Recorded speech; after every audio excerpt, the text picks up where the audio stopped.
সারা দেশেই নিয়ন্ত্রণে আসছে না হামের প্রকোপ। আজও প্রাণ গেছে দুজনের।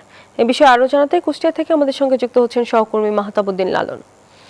লালন, আমাদেরকে জানাবেন যে হাসপাতালগুলোর আজকের চিত্র কেমন দেখতে পাচ্ছেন এবং চিকিৎসকরা এই বিষয়ে কি বলছেন।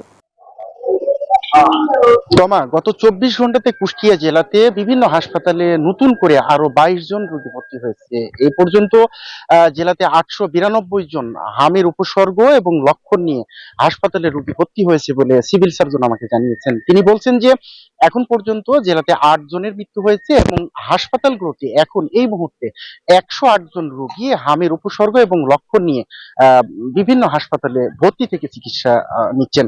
ইতিমধ্যেই কিন্তু যারা হামের উপসর্গ বা লক্ষণ নিয়ে হাসপাতালে আসছেন তাদের চিকিৎসায় কুষ্টিয়া মেডিকেল কলেজ হাসপাতাল এবং কুষ্টিয়া সদর হাসপাতালে আলাদা দুটি ওয়ার্ড চালু করা হয়েছে, যেখানে হামের উপসর্গ এবং লক্ষণ নিয়ে যারা হাসপাতালে আসছেন তাদের চিকিৎসা দেওয়া হচ্ছে। পাশাপাশি কুষ্টিয়া সদর হাসপাতালে একটি ওয়ার্ডকে প্রস্তুত রাখা হয়েছে, যেখানে বাড়তি রোগীর চাপ সামাল দিতে এই ওয়ার্ডটি প্রস্তুত রাখা হয়েছে বলে হাসপাতালটির তত্ত্বাবধায়ক আমাকে নিশ্চিত করেছেন।